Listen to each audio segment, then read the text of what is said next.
Hello, Paul Hamilton here for iPad Monthly.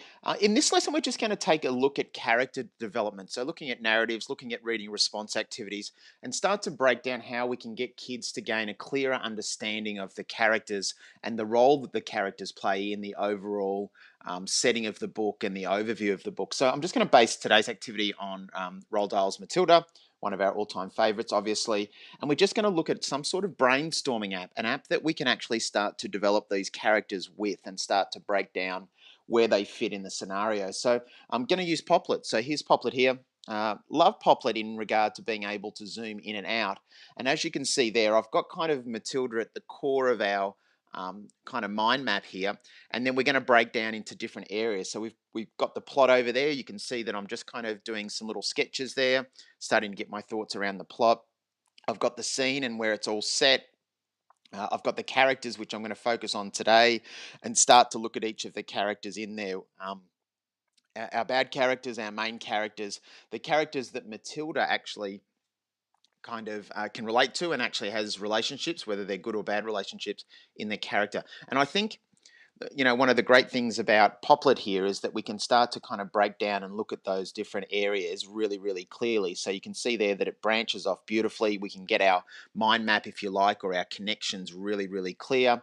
And the great thing, obviously, too, is when we actually get in, we can put in pictures, we can actually type, we can actually draw, we can do all those kind of multimedia things that we're actually asking the kids to present information with.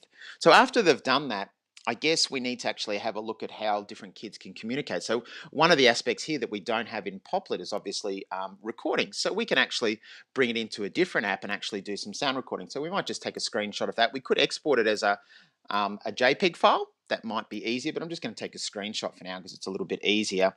And then once again, we can jump into something like Book Creator, and we can get kids to really articulate what the different characters are and what they've presented through written form, but do it in an audio setting. I think getting kids to actually verbalize what they're actually doing is a really good thing. So in this case, I might actually hold my finger down. Some people don't know that you can actually lock a background in Book Creator.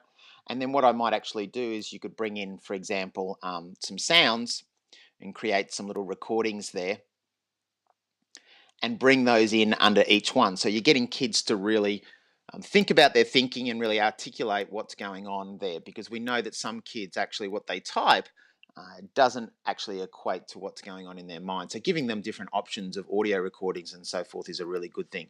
You could do some other things, like you could actually insert little scenes from the book. You could actually bring in some video into Book Creator, which is also a great way of kind of acting out, getting kids to visualize what's happening in the story. So I hope you found that useful. A little bit of mind mapping, a little bit of reading response activities that we can use, and app smashing a little bit between Popplet and also Book Creator as well. Paul Hamilton here for iPad Monthly, signing off.